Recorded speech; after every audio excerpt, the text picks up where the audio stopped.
Gracias, Jesús. Sí, bienvenidos a los que estéis aquí por primera vez, donde sea que estéis. Dios os bendiga. También tenemos algunos hermanos que se han excusado porque por enfermedad o por tener que viajar, como le pasó a Tania, o por trabajo, por cuestiones de trabajo, como Mariana y Osvaldo,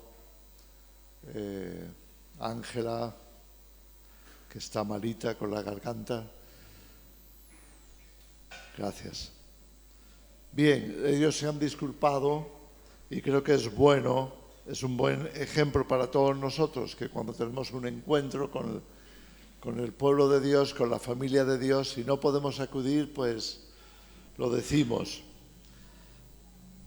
Cuando tenemos un sentido de familia, entonces queremos estar con la familia, queremos estar juntos. Ahora se acerca la Navidad. Muchos de vosotros aquí,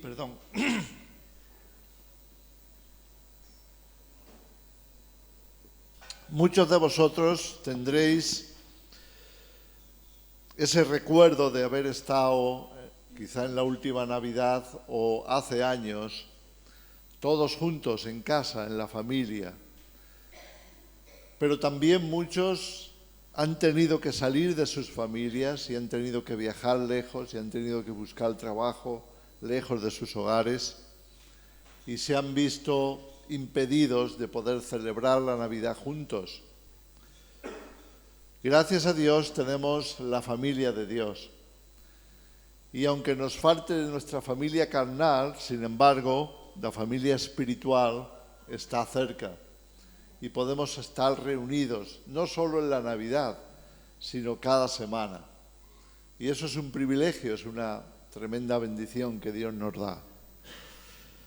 Cuando tenemos ese sentido, como nos pasa a los latinos, a los de cultura latina, que somos muy familiares, pues lo apreciamos, lo valoramos y queremos estar juntos y echamos de menos cuando alguien no está.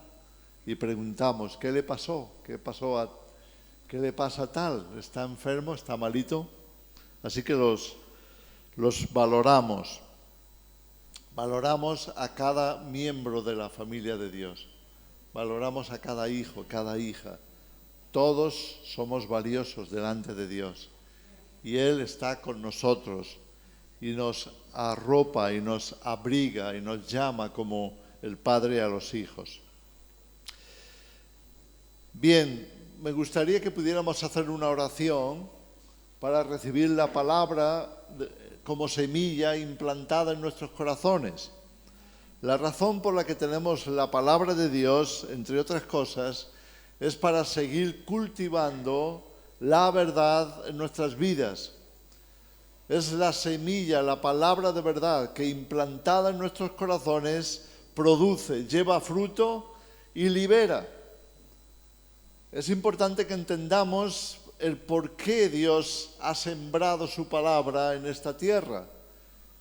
Él quiere liberar a este mundo. Él quiere liberar a sus hijos. Él nos está llamando por medio de su palabra a estar en Él, a estar con Él, a formar parte de su reino, a ser uno con Él, a ser la esposa de su Hijo, la esposa del Cordero. Ese es el clamor del Padre que nos llama y nos recibe con los brazos abiertos para que podamos formar parte de esa casa, parte de esa familia celestial. Y es un privilegio enorme. Así que cuando recibimos su palabra tenemos que entender que Dios espera llevar fruto en nosotros y la tenemos que recibir con gozo en nuestros corazones. Padre, te damos las gracias por tu palabra viviente. Tú enviaste a tu Hijo como la palabra hecha carne, para que pudiéramos verla con nuestros ojos, para que pudiéramos percibirlo con nuestros oídos, llegar a conocer tu amor, tu voluntad. Señor, te damos muchas gracias porque tu palabra nos limpia, nos libera, nos prepara. Es tu palabra la que hace la obra, Señor. y la queremos recibir en esta mañana. En el nombre de Jesús. Amén. Amén. En el Evangelio de Marcos, en el capítulo 8, en el versículo 38, tenemos una escritura que nos revela, nos refleja cómo veía Jesús a su generación, cómo veía Jesús su contexto. Estamos hablando de hace 2000 años, pero podríamos trasladarnos mucho más allá y nos encontraríamos con una descripción similar a la que hace Jesús aquí. Nos dice así: porque el que se avergonzare de mí y de mis palabras en esta generación adúltera y pecadora, el Hijo del Hombre se avergonzará también de él cuando venga en la gloria de su Padre con los santos ángeles. Así que Jesús hace una leve, pequeña descripción, corta descripción acerca de su generación. Y dice: el que se avergonzare de mí y de mis palabras en esta generación adúltera y pecadora.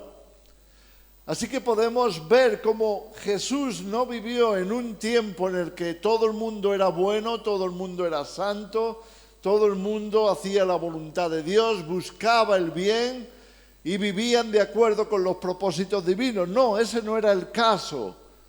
Jesús vino en un momento en el que la contaminación, el pecado, la corrupción que venía de la carne, que venía de la sociedad, que venía de los pueblos, que venía de Roma, que venía de otros lugares que concurrían en Israel, habían hecho por la cultura griega, por la cultura persa, por la cultura babilónica, tantas influencias que estaban concurriendo en Israel, había llegado a ser una generación adúltera y pecadora.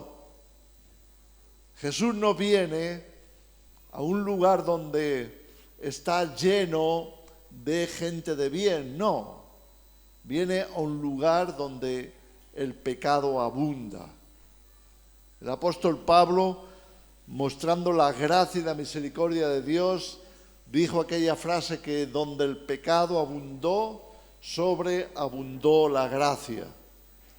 En los días de Jesús, el amor de Dios fue manifestado a través de su Hijo para, en medio de ese pecado, en medio de esa generación malvada, como lo leemos en Mateo 12, creo, lo tengo aquí, lo podemos leer también, donde Jesús amplía un poco el concepto.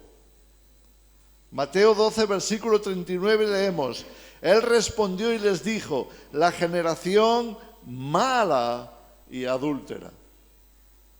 Generación mala. Eso es lo que Jesús tuvo que vivir. Él tuvo que manifestar la gracia de Dios, el amor de Dios en medio de su generación. Una generación adúltera, pecadora, una generación mala. Después Jesús, más adelante, hablando de su venida, como señalaba aquí, cuando venga el Hijo del Hombre, cuando el Hijo del Hombre se manifieste, cuando el Señor regrese, cuando el Mesías vuelva,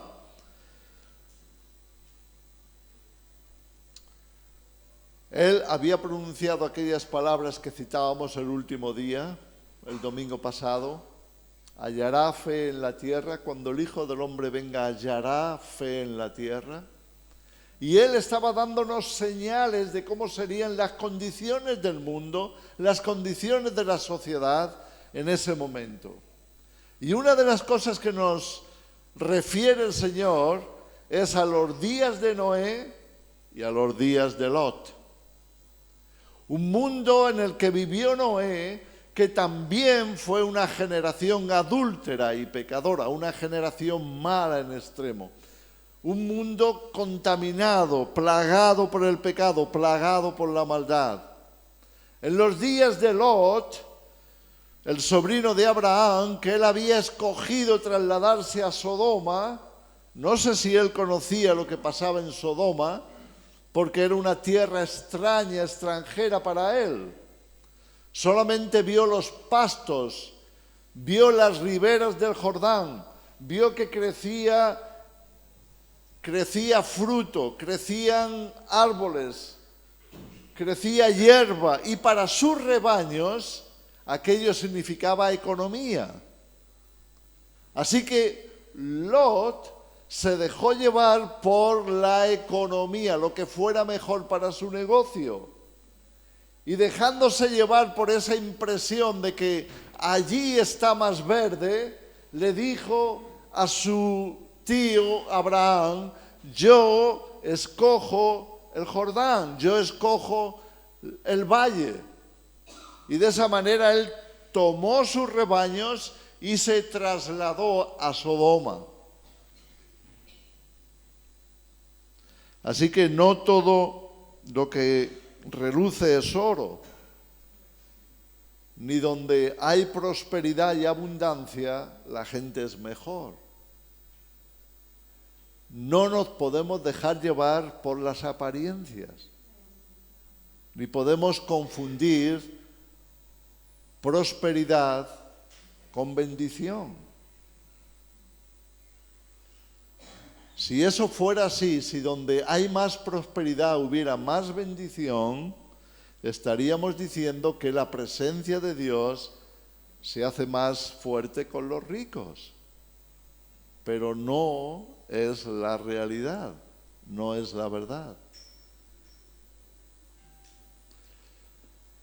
Lot se dejó llevar por la apariencia. ¿Y dónde acabó? En Sodoma. Y Jesús habla de la sociedad del mundo como va a estar cuando Él regrese. Y Él dice: será como en los días de Lot. No sé si has leído Génesis 19, pero es una escritura en la que aparece Lot agobiado porque los ángeles han llegado a Sodoma para comprobar sobre el terreno hasta qué punto está allí la maldad, hasta qué punto ha crecido, cuánta población está contaminada, cuánta gente se ha dejado arrastrar por el pecado, la maldad, el adulterio, la contaminación moral. ¿Cuántos realmente están siendo afectados por eso? Y llegan en un momento en el que no hay ni un solo habitante de Sodoma que no haya sido afectado. Eso es lo que leemos en Génesis 19. Los ángeles llegaron a la casa de Lot y se encuentra con un panorama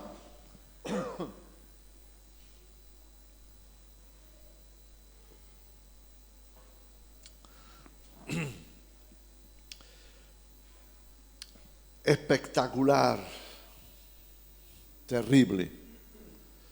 Entra en la casa y ya una vez dentro escuchan un murmullo. Cada vez hay más gente fuera. Y nos dice el pasaje bíblico que todos los hombres, desde el mayor hasta el menor, se agolparon en la casa, a las puertas de la casa de Lot, con una reclamación: entréganos a esos hombres que han venido a tu casa porque queremos tener relaciones con ellos, queremos violarlos. Esta era la condición de Sodoma.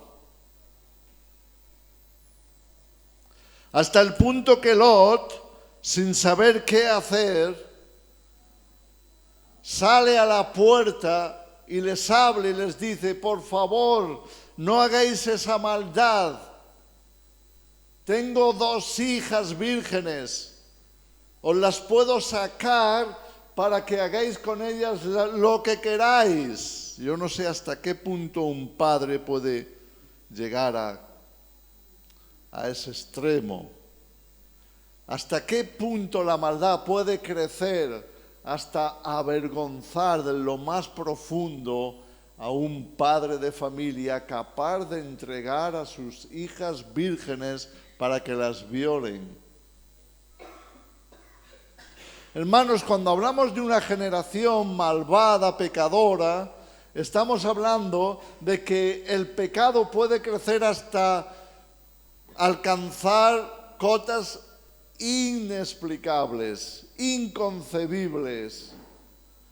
El pecado no entra en el mundo de una manera escandalosa, no entra en las casas de una manera ruidosa, no entra en el corazón con un gran impacto. No, Satanás es una serpiente que entra sin hacer ruido. El pecado penetra en el corazón de una manera invisible, de una manera suave, seductora. Y así entra en la sociedad, por medio de un disfraz de igualdad, disfraz de derechos. Y no nos damos cuenta de que lo que se está introduciendo es un caballo de Troya. ¿Te acuerdas de la historia de Troya? ¿Te acuerdas que no podían conquistarla? ¿Te acuerdas que estaban viendo a ver cómo poder hacerse de la ciudad porque sus murallas eran infranqueables? No se podía penetrar, los muros eran demasiado altos. No solamente eran demasiado altos, eran varios. Había varios muros que cruzar para entrar en la ciudad. Así que los enemigos no sabían qué hacer. ¿Y qué pasó? Idearon un plan, una estrategia. Si pudiéramos captar la vanidad del rey de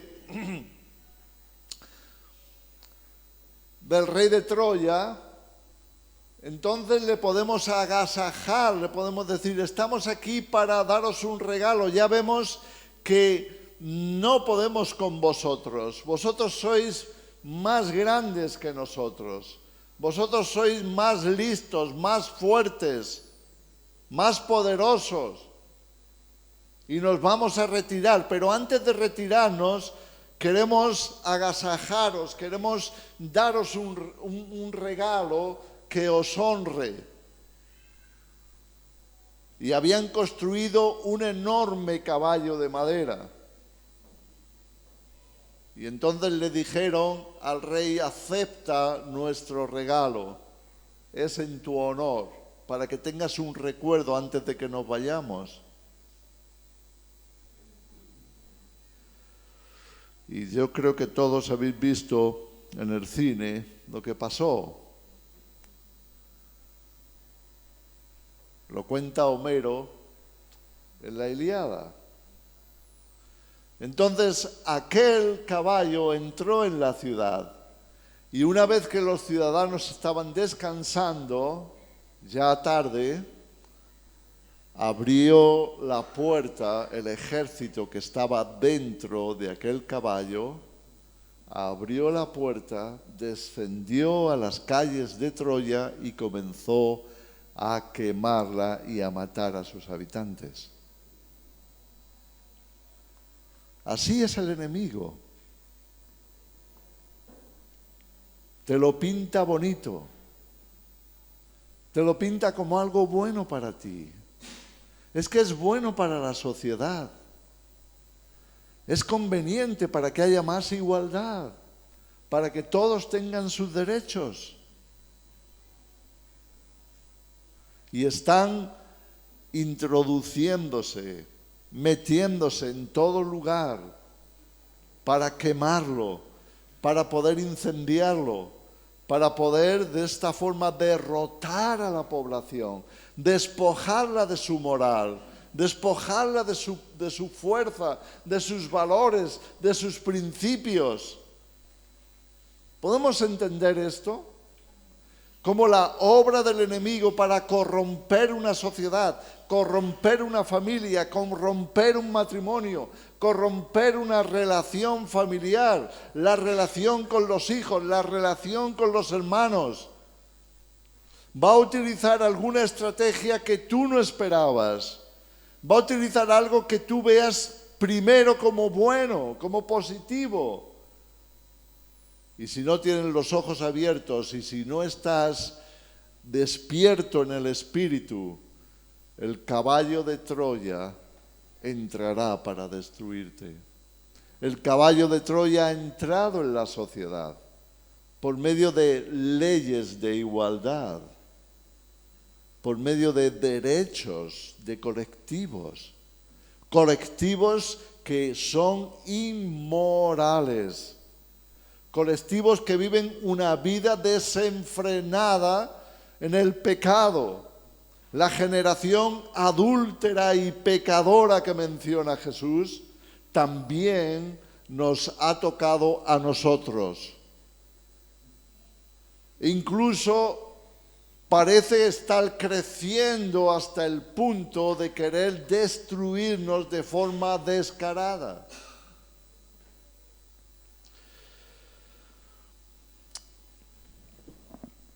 Ya está aquí y no lo podemos evitar.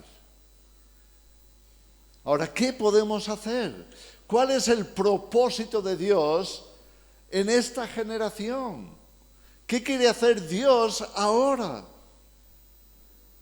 En la generación de Jesús, Él mostró la gracia, la misericordia y mostró el amor y mostró la verdad que les pudiera liberar de esa sociedad contaminada, de esa generación pecadora.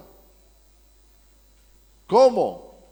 Redimiéndonos del pecado para mostrar la gracia de Dios y levantando, fundando una nueva generación llamada iglesia. Yo edificaré mi iglesia, leemos en Mateo 16, y las puertas del Hades no prevalecerán contra ella. Yo levantaré un pueblo nuevo, yo levantaré a mi congregación y ellos serán luz y sal. Estarán en medio de esa generación adúltera y pecadora para mostrar el reino de Dios, para mostrar el efecto de la gracia, el efecto de la misericordia, de cómo Dios es capaz con su gracia y con su palabra transformar vidas. Tú y yo estamos aquí con un propósito. Dios nos ha puesto en esta generación adúltera y pecadora, malvada, contaminada, llena de maldad, donde el pecado sigue en abundancia contaminándolo todo y está creciendo de manera desproporcionada. Lo que no esperábamos nos alcanzó. A mí me da vergüenza compartir con la iglesia algunas de las cosas que están pasando.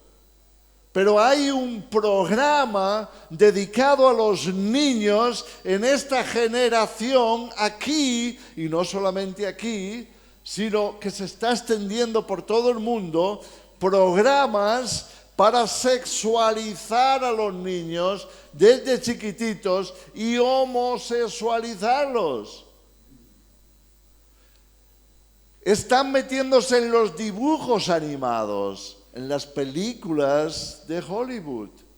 Se están metiendo en la televisión, en internet.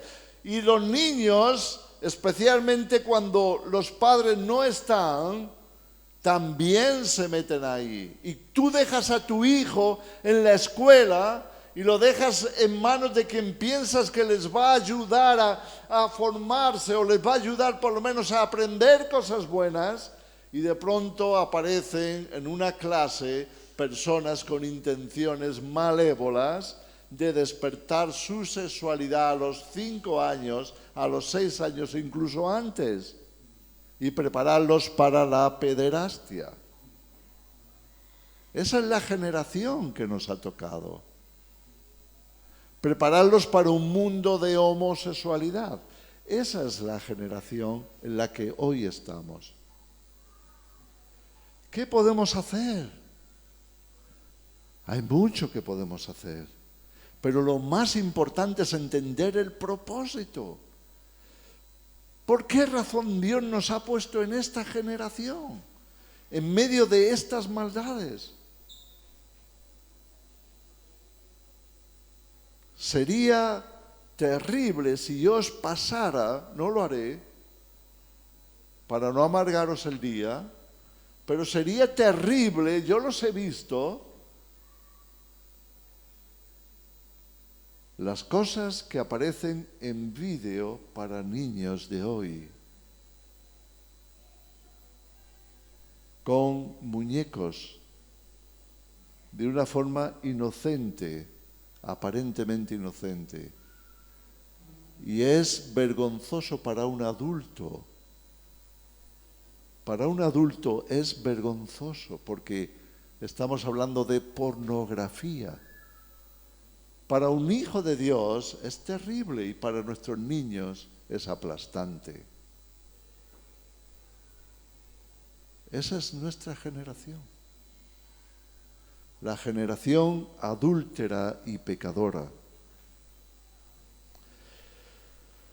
Tenemos que encontrar y definir el propósito de Dios para la iglesia de hoy, para nosotros como creyentes. Me gustaría que pudiéramos ir juntos a Efesios capítulo 4.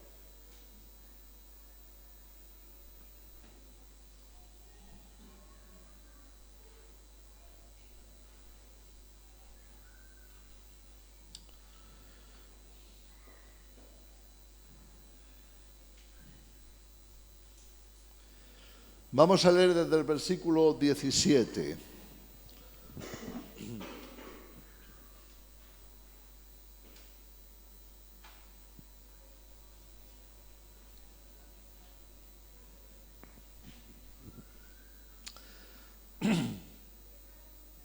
Pablo escribe esto a la iglesia. Esto pues digo y requiero en el Señor, que ya no andéis como los otros gentiles, que andan en la vanidad de su mente. En la última reunión hablábamos de la importancia de la mente, de cómo todo comienza con el pensamiento. El valor del pensamiento, el peligro del pensamiento, la capacidad que tiene un pensamiento para moverte y cambiarte, para llevarte de un lado para el otro, para reaccionar, para hacer lo que no deberías. El pensamiento penetra en la mente para producir cambios y empieza con los emocionales. Cambios en tu interior, en tu alma, en tus sentimientos. Todos lo hemos experimentado, no siendo conscientes de eso. ¿Alguien te presentó a otra persona hablándote muy bien de ella? Quizá te dijo, te lo voy a presentar, mira, es una persona excelente. Me ayudó mucho, una persona generosa, y quiero que la conozcas. Y te la presenta y la recibes con una sonrisa. ¿Por qué? Porque tu concepto, tu pensamiento acerca de esa persona es bueno. Así que le abres tu saludo, incluso tu casa si fuera necesario. Pero luego viene otra persona a quien tú le cuentas que has conocido a tal, a fulano de tal, y te dice, no me digas, ¿no sabes lo que esa persona hace? ¿No sabes a qué se dedica? ¿No sabes lo que me llegó a hacer a mí, no solo a mí? Cómo nos dañó, cómo nos estafó, Y de pronto tu pensamiento ha cambiado. Y la próxima vez que tengas un encuentro con esa persona, tu sonrisa ya no estará. ni tus brazos abiertos. Has cambiado. Tus emociones cambiaron. ¿Por qué? Porque cambió tu pensamiento. Y de pronto la ves y te vas a otra parte para no encontrarte con esa persona.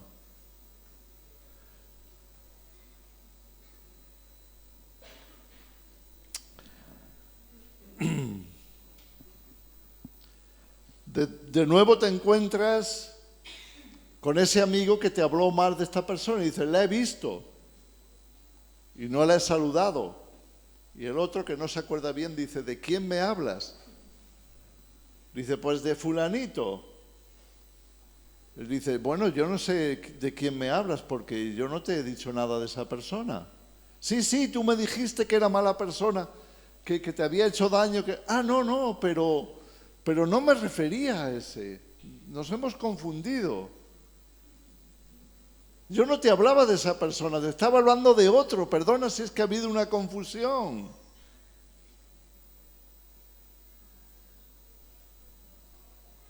¿Te das cuenta del peligro del pensamiento?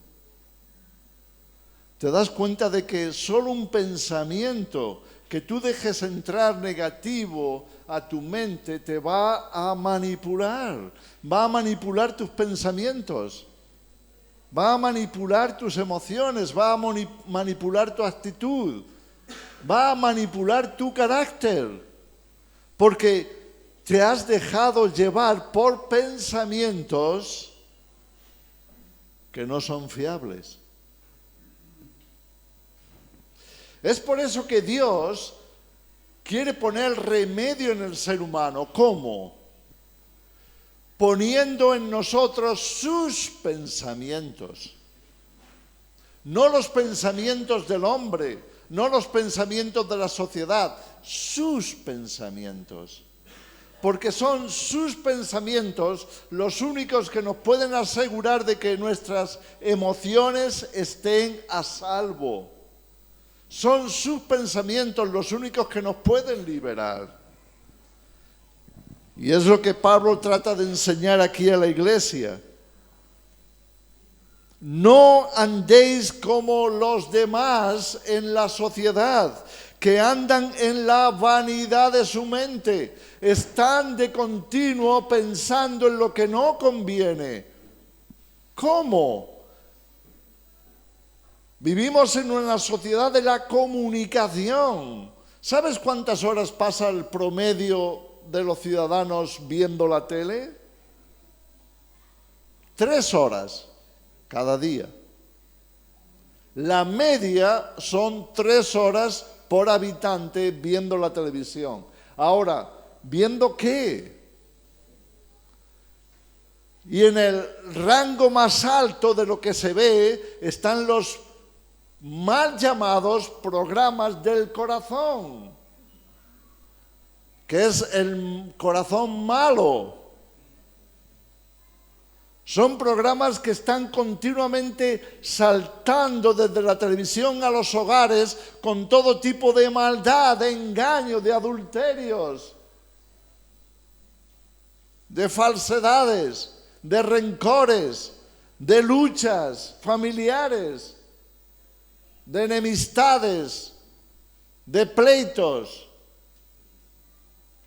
Eso es lo que el promedio de los ciudadanos ve durante 3 horas cada día. Y Pablo dice, por favor, iglesia, sois nuevas criaturas en Cristo. No andéis en la vanidad de la mente, teniendo el entendimiento entenebrecido, ajenos a la vida de Dios por la ignorancia que hay en ellos. Está describiendo a la sociedad de su tiempo y vemos que hay tanto y más en nuestra sociedad. Esto describe nuestro mundo.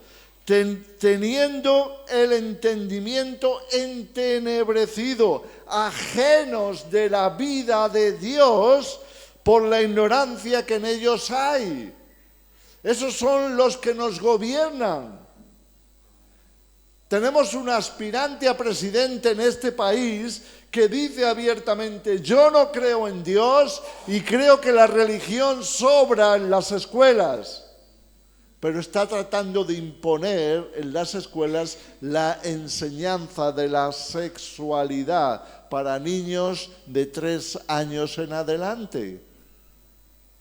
Y no solo de la sexualidad, no de la sexualidad biológica, no para preparar a los niños, que no es la edad para hacerlo, pero no es una sexualidad sana. No es la sexualidad biológica, sino la sexualidad de igualdad. ¿Igualdad con qué? ¿Para quién? Para el colectivo LGTBI, para el colectivo gay, de lesbianas, el colectivo de transexuales, el colectivo que quiere imponer en la sociedad su visión de la sexualidad. Esa es la sociedad en la que estamos como iglesia. ¿Cuál es el propósito de Dios para nosotros?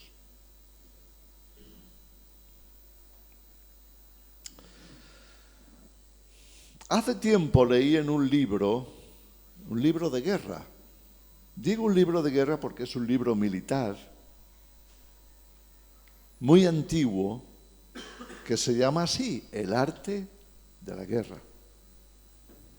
Me llamó la atención que una de las cosas que dice el autor es que si quieres que tu ejército venza al contrario, tienes que tener 2 cosas en cuenta.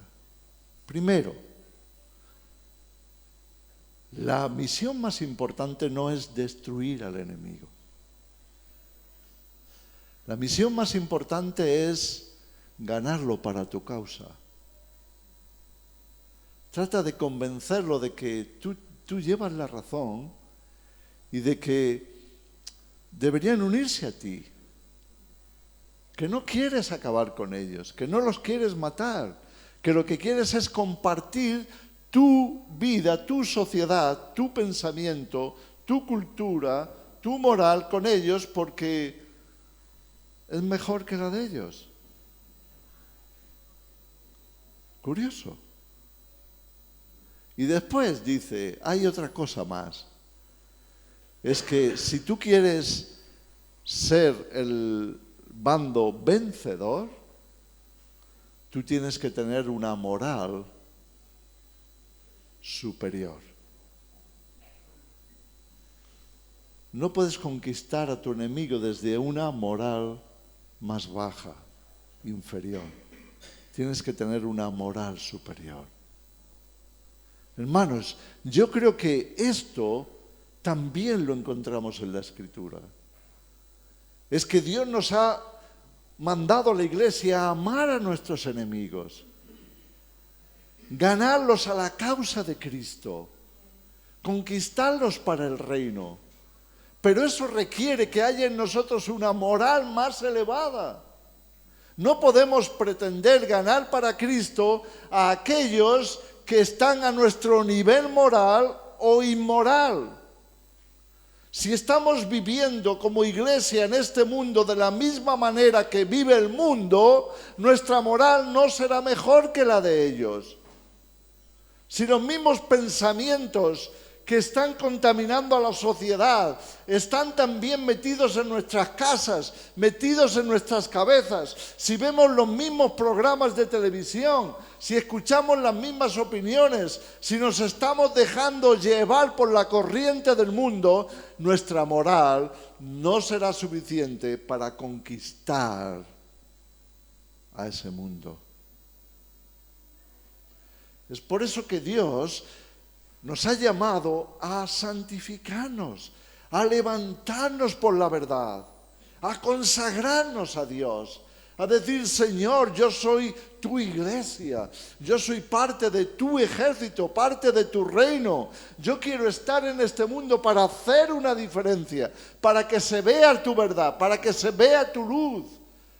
Yo quiero estar aquí en medio de la sociedad siendo el agente del cambio. No quiero estar aquí como espectador. No quiero estar aquí para criticar. Ni siquiera tanta maldad. No estoy aquí para dejar que mi mente se quede en blanco y el enemigo la aproveche para contaminarme. Quiero estar lleno de tu verdad. Quiero que tu palabra abunde en mi mente y en mi corazón. Que tú tomes el control, que sea la verdad la que me dirija. El apóstol Pablo sigue describiendo en Efesios 4, donde estamos, versículo 19, los cuales, está hablando de los contaminados por el pecado, después que perdieron toda sensibilidad, se entregaron a la lascivia. No es una palabra que usemos, ¿verdad? A veces la Biblia nos presenta conceptos con palabras que no usamos. ¿Qué es la lascivia? Es el deseo sexual desenfrenado. Lascivia. Un mundo sexualizado donde todo es sexo. En los anuncios, en los programas de televisión, en los platós, en las películas. Es casi imposible sentarte a ver una película, por buena que sea, por muchos premios que tenga. Es casi imposible ir al cine, sentarte en una butaca con la mejor intención de ver una buena película sin que te metan sexo. Es casi imposible. Y hasta ahora podíamos decir, bueno, vamos a ver solamente películas para familias, películas aptas para menores. Eso se está acabando. Ahora hasta las películas para niños, para menores, empiezan a meter conceptos de sexo, de género, de homosexualidad, de pecados sexuales. ¿Para qué? ¿Cuál es la justificación que da el gobierno para eso? Igualdad, derechos de los colectivos, visualización. Tenemos que acostumbrarnos a verlos en las calles. Tenemos que acostumbrarnos a todo eso, a toda esa inmoralidad. Hay que hacerse a eso. Justo lo que la palabra de Dios trata de prevenir, que no nos acostumbremos a eso, que no lo dejemos entrar en nuestra vida, no lo dejemos entrar en nuestra casa, no dejemos que nuestros hijos sean contaminados por ello. Guardemos nuestra mente, guardemos sus mentes, guardemos el ambiente de nuestro hogar, guardemos nuestro ambiente de toda esa contaminación. Dice, se entregaron a la lascivia para cometer con avidez toda clase de impureza. Cometer con avidez, deseosos, toda clase de impureza.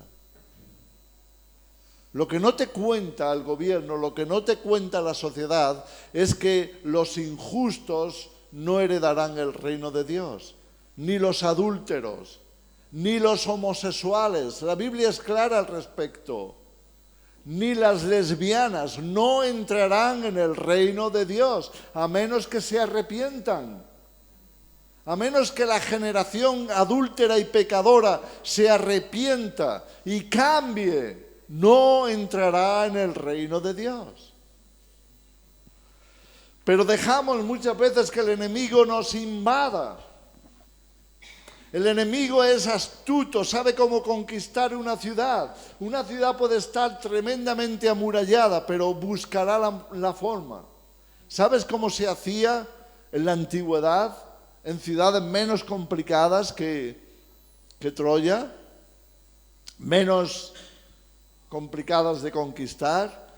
Tenían expertos flecheros Y los flecheros ponían en sus flechas fuego, de manera que lo lanzaban, de tal forma que caía ese fuego en la ciudad y comenzaban incendios por todas partes.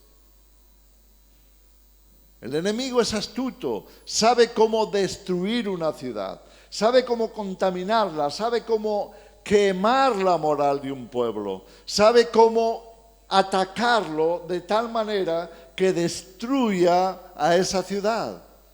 Y lo mismo ocurre con tu hogar,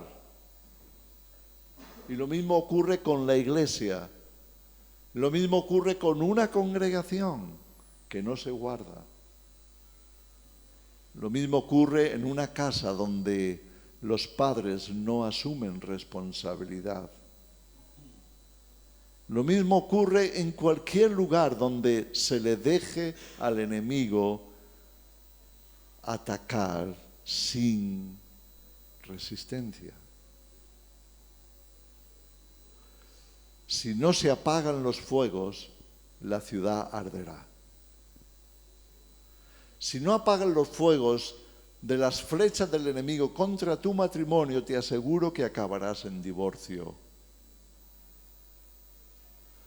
Si no apagan los fuegos que están entrando en tu hogar, en tu casa, en la mente de tus hijos a través de una educación inmoral, déjame decirte que tus hijos arderán. Mejor aparta el fuego de sus vidas antes de que ardan en el infierno. Si no apagamos los fuegos de una congregación, porque el enemigo es astuto y va a empezar a meter en la mente de los hermanos cosas de unos contra otros. ¿No pasa eso en la iglesia? ¿Estamos a salvo de los ataques del enemigo? No. El enemigo ataca al corazón por medio del pensamiento, por medio de la mente. Y te puede hablar cosas malas de tu hermano. Y de pronto ya no estás tan amigable con él. Te puede hablar cosas malas de tu pastor. Te puede hablar cosas malas de tu líder. Te puede hablar muchas cosas malas de este y de aquel y del otro, y de pronto comienza a haber fuegos por todas partes. ¿Qué está tratando de hacer el enemigo? Dividir, romper, contaminar, contagiar, destruir, debilitar.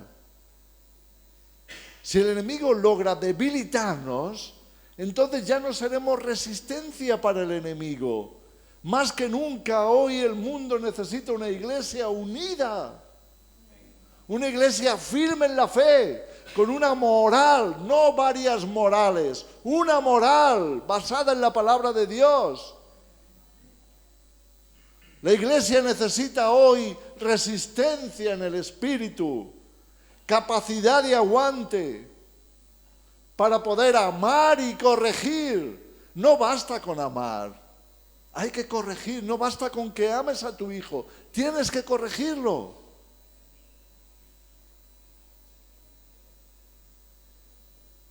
La iglesia necesita entender el propósito de Dios. Y en la medida en que lo entendemos, tenemos que comprometernos. Pablo sigue diciendo, mas vosotros no habéis aprendido así a Cristo. No podemos ser como el mundo. Si en verdad le habéis oído y habéis sido por él enseñados conforme a la verdad que está en Jesús. Jesús. Es la verdad que está en Jesús.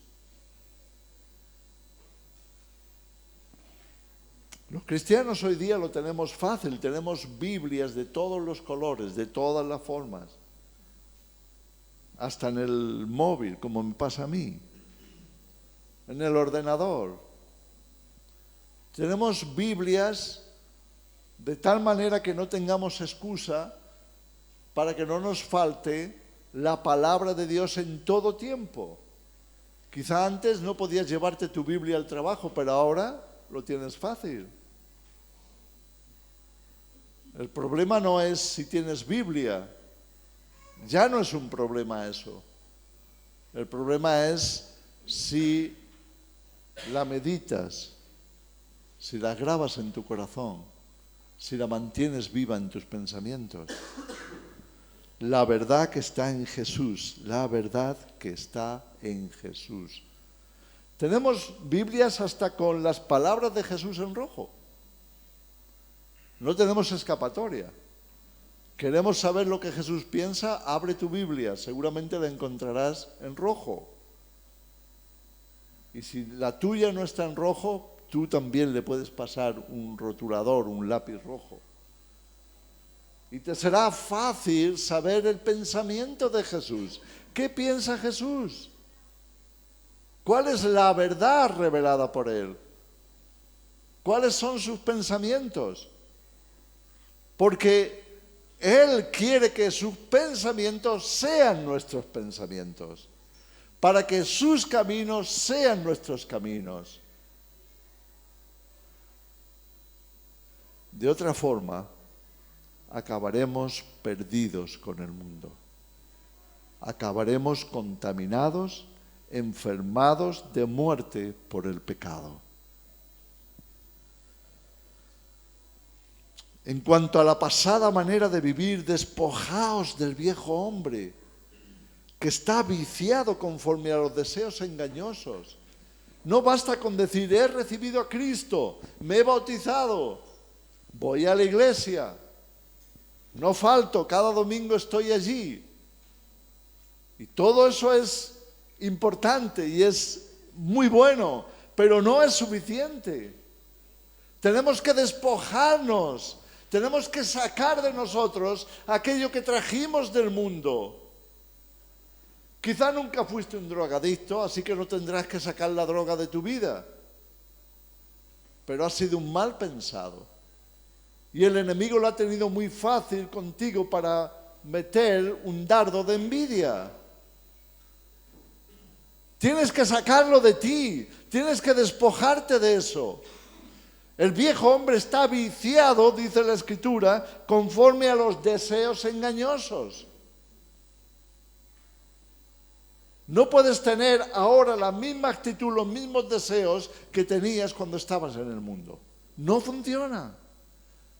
No importa si has recibido a Cristo, no importa si te has bautizado, no importa si has recibido el bautismo del Espíritu Santo, no importa todos los pasos buenos en la buena dirección bíblicos que hayas dado, si tú no erradicas de tu vida, si tú no sacas de tu mente y de tu corazón aquellas cosas, aquellos pensamientos, aquellos hábitos de pensamiento y de actitud que tenías en el mundo.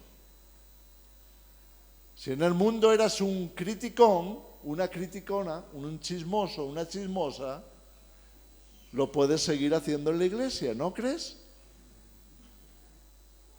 ¿O en la iglesia nadie es chismoso? Sí, hay chismes.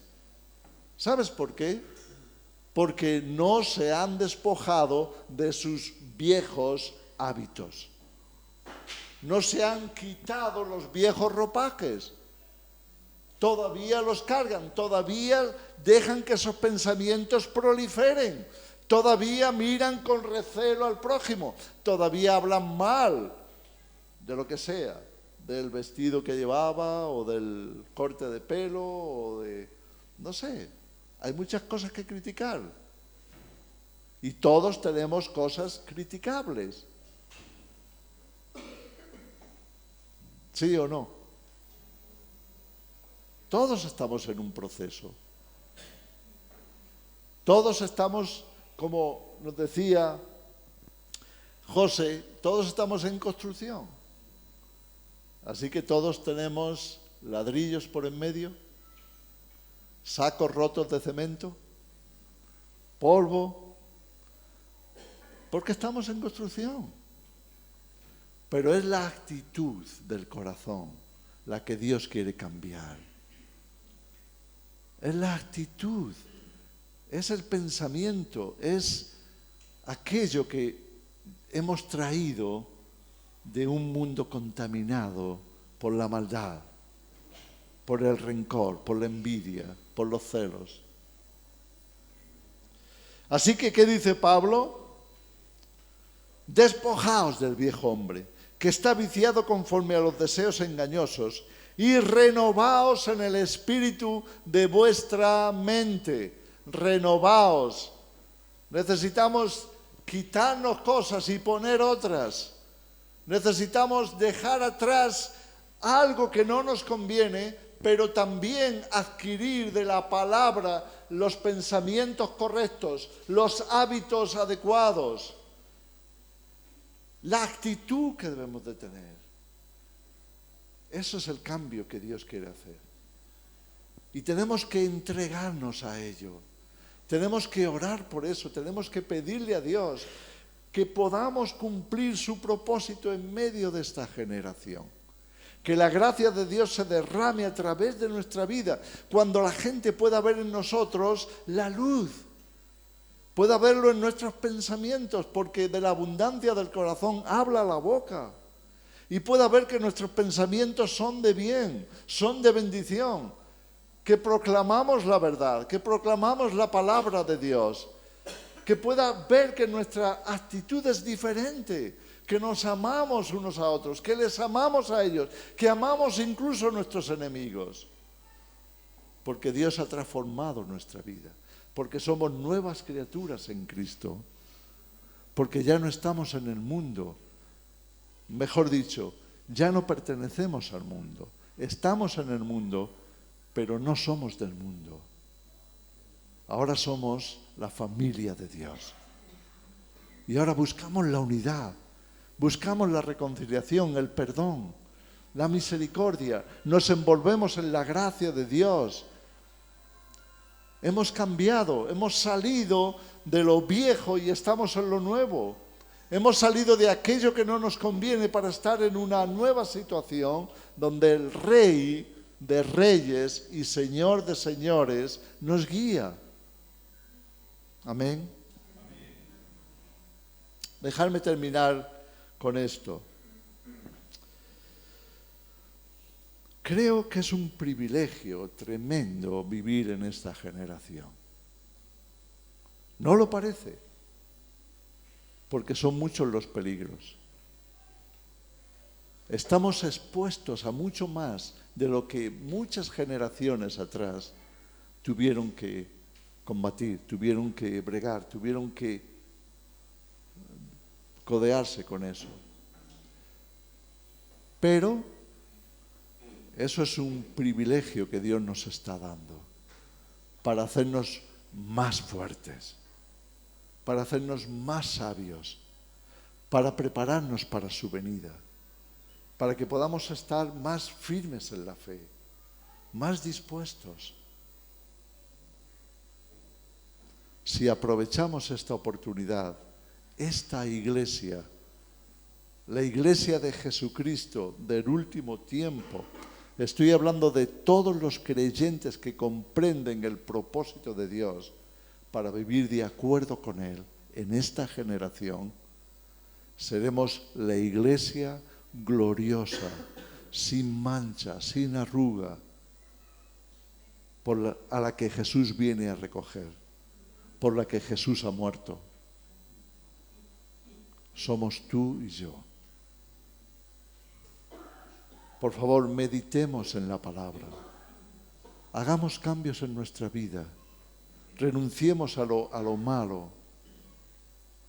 y consagrémonos a la verdad. Amén. Padre, yo te pido, Señor, en el nombre de Jesús, que tu palabra de vida sea grabada en el corazón y en la mente de cada uno de los que estamos aquí. Que este mensaje pueda llegar, pueda tocar otras vidas, pueda entrar en el corazón de tu iglesia. Señor, te pido que nos ayudes a tomar decisiones, a tomar conciencia de en dónde estamos, cuáles son los peligros que nos acechan, a qué estamos expuestos. Señor, tomemos la decisión de unirnos a tu pueblo, estar unidos en la verdad, aprendiendo de tu palabra juntos, orando unos por otros, haciendo un frente común con tu verdad, teniendo respuesta en nuestra mente y en nuestro corazón para aquellos que se pierden, llevándoles el Evangelio, diciéndoles lo que es para su bien, de manera que sean salvos. Te lo pedimos en el nombre de Jesús. Amén.